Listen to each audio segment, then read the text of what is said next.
Hi, I'm Ken. And I'm John. And we're all about tools. It's great to have everyone here tonight. I know I'm really excited about tonight's show because we're really going to finish up a project that we started last week, and it's an important one. Yes, absolutely. What is it? We're going to finish some seams that we pulled last week. We are. But first, we have some questions from last week's show that we need to deal with.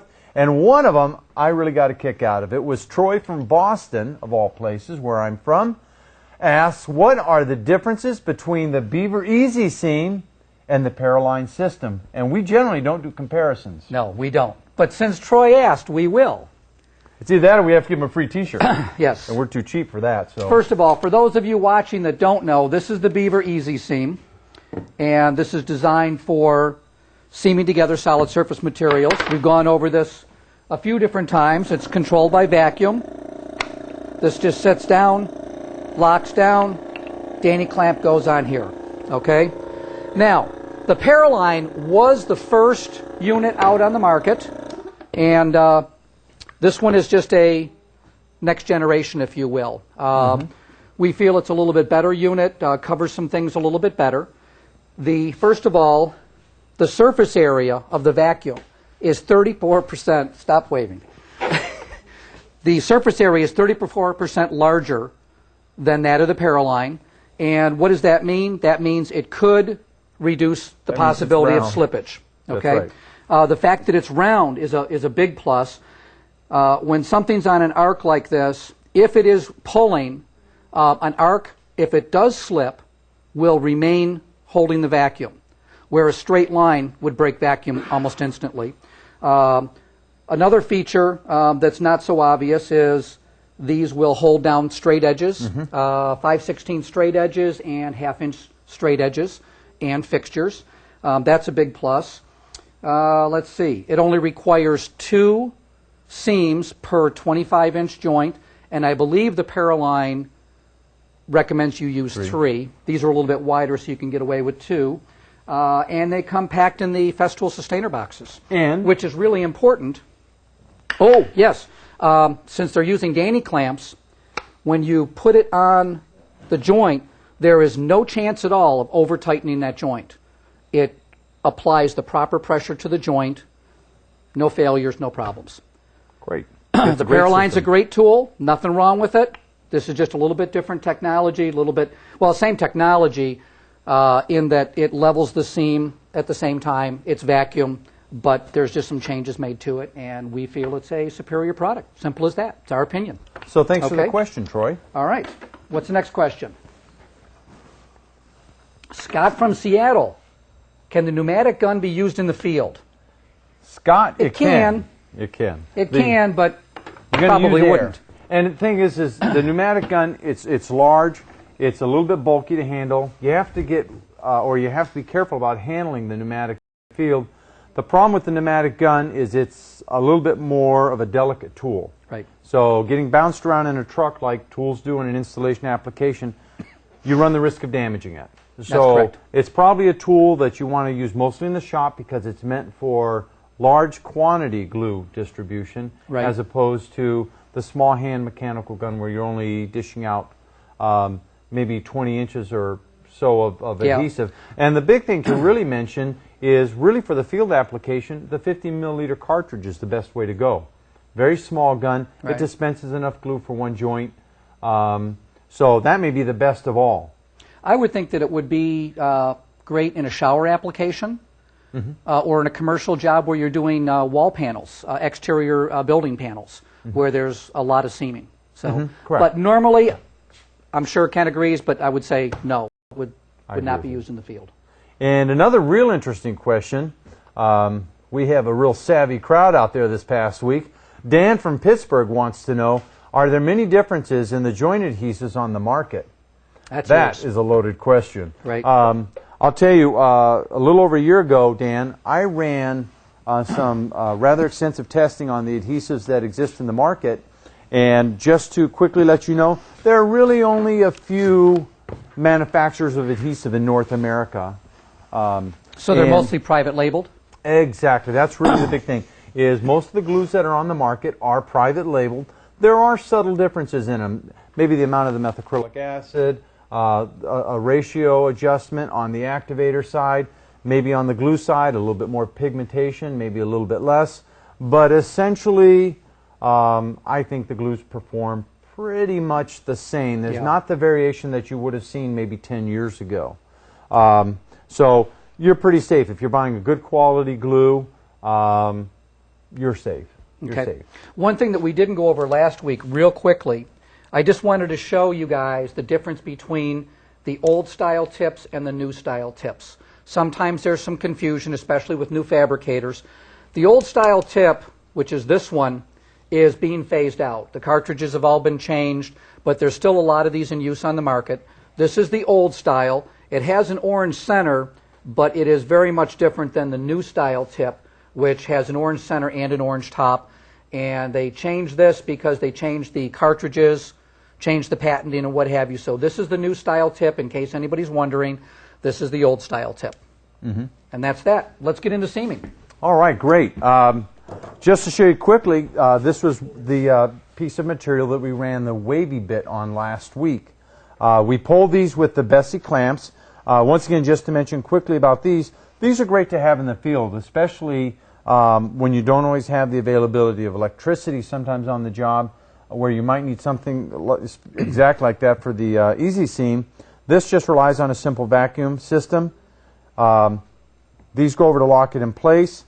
These level the sheets out after you pull them, and this will apply the specific amount of pressure.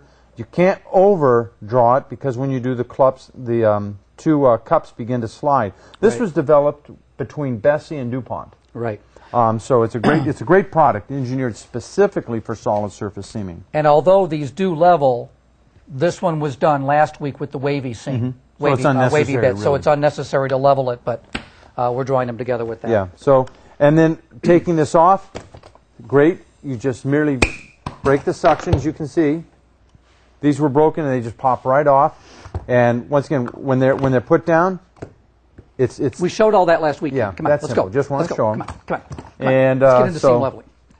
Those work good. Here, I'll give you those, and you can. Okay, I'll take these. Now, a couple ways you can level a seam. Some people will use a chisel. This I wouldn't recommend because the problem is it gets really easy to run it down and accidentally dig into the side of the material, which makes it hard to take it out.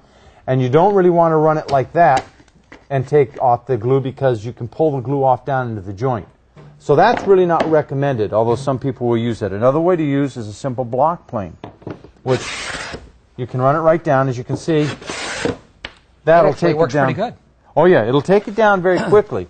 But actually, if it's not sharp, that could also damage the. Correct. You need to be careful with this. And just to show it very quickly on the end.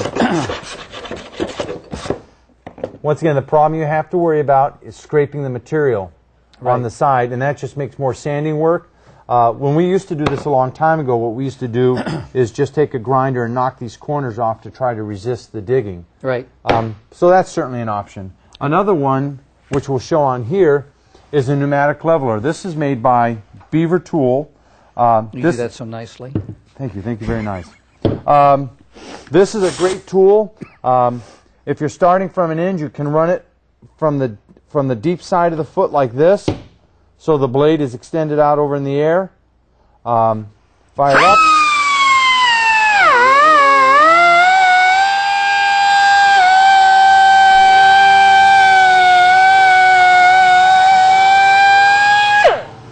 Well, that's pretty quick.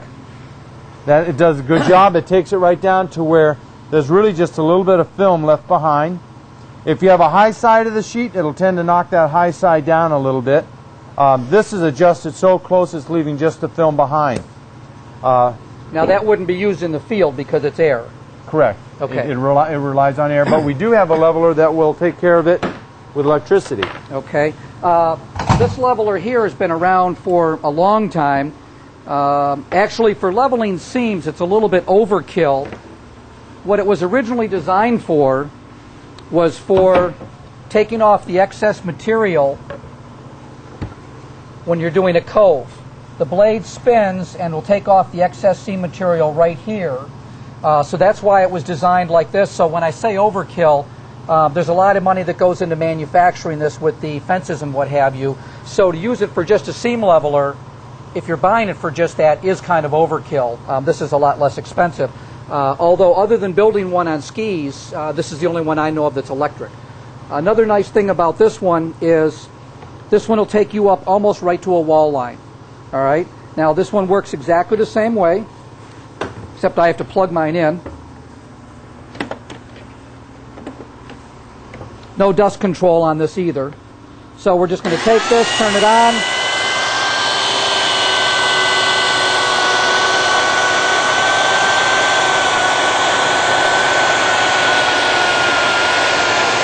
And that'll do off the seam very easily.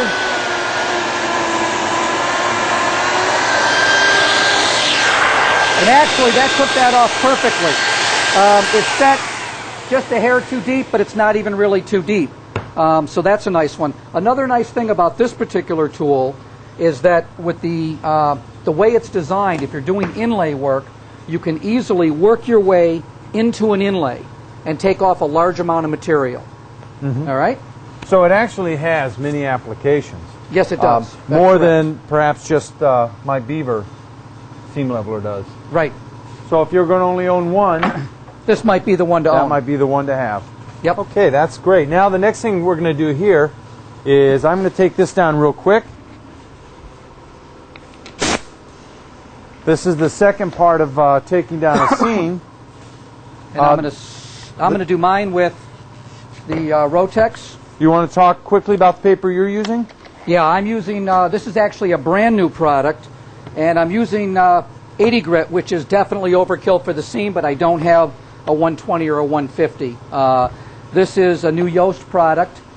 This one is a film back paper, and as you know, Ken, we've been selling the Yoast for probably 5 years now, and the only drawback that we have ever had with Yoast is customers complain that when you go to sand profiles with it, the sheet breaks up. With this new film back, it doesn't break up. You can just crunch it right up, and it's perfectly fine. So it has all the good points of Yoast, plus it's got some good points of a film back paper. Now you can also wet sand with this. You can wet sand with this as well, and we are going to be carrying this product line for right now. We're going to be carrying it in like 100 to 150 to start, and then we'll start to bring it in the lower grits. Okay, so I'm going to be sanding with that with my Festool Rotex. And I'm going to be using a product that we've carried for quite a few years. This is just simply micron paper manufactured by 3M, which we sell an awful lot of this. This can also be used wet or dry. That's correct. So it's a great paper also. This is 100 micron, which... This one actually can't. This is 366L. Correct. This is the old paper, yes. 268L that we sell can be used wet or dry. 366 cannot. So I just don't want everybody to think that all micron papers are wet and dry, because they're not. But the 268L product is what you should be using for solid surface, not 366. Correct. And now this, I'm going to set this first on, as you're going to do yours. Right. We're going to set these both on grind mode, and we'll take these joints right down. All right. Nope, I got to get my goggles on. Got your safety Got goggles on? Okay, ready? Oh, nope. I need the head start. Oh, go ahead. You need a head start anyway.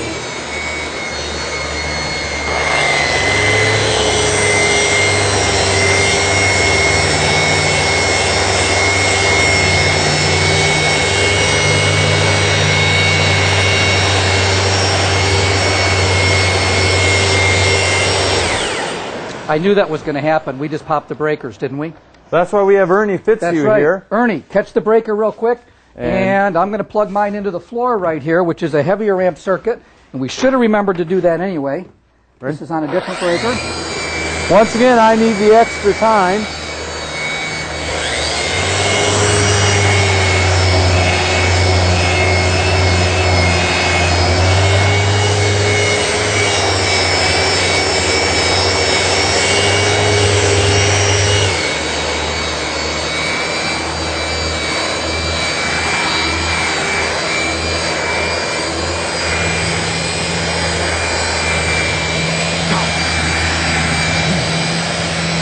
You want some help with that?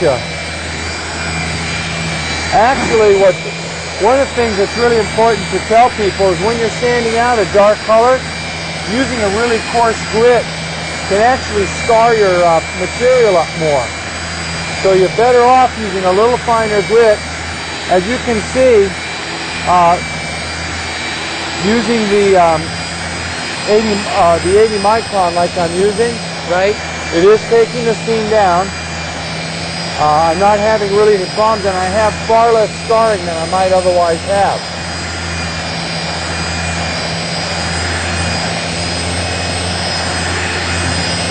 Yeah, it looks like we have a little bit of a bad seam right there. Well, that's actually the way the material was manufactured. Okay. So So actually, both of these are ready. And it's good. This is good to see because see what the right here you can see I have a mark from the block plane.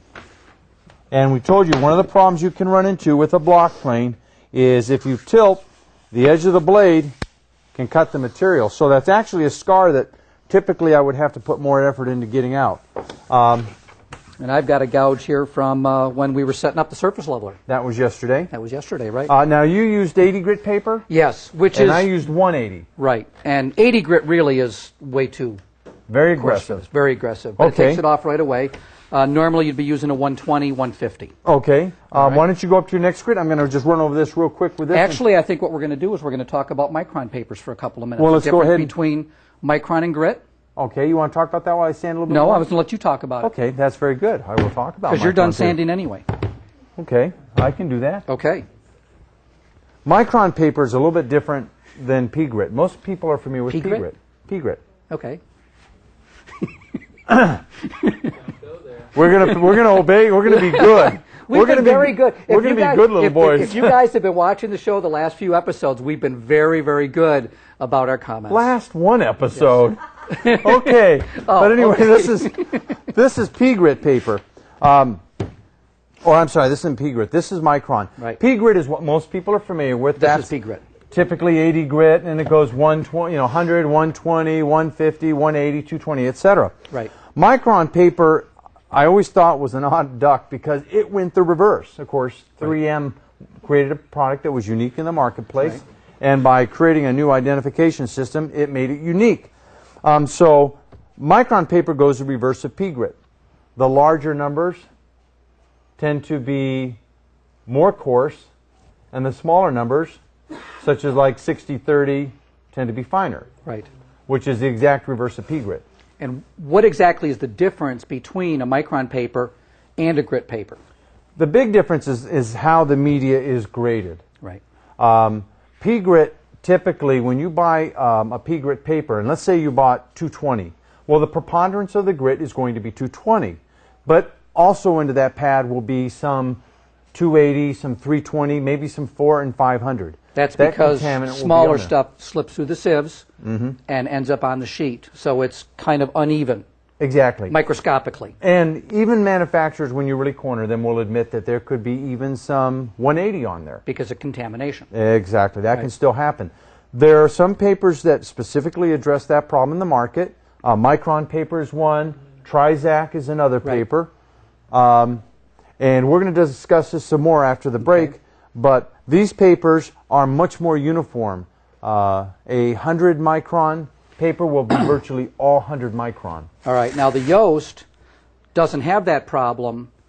Well, it has the problem of different grits like any others, but it's got a foam back on it, so it pushes up in, so everything is sanding off level. And it works really well. Yeah. So Okay, so after the break, we're going to come back and we're going to sand both of these seams. correct. We're going to start to take these. We're going to take these both of these up to a matte finish and Okay. see what they look like. Great.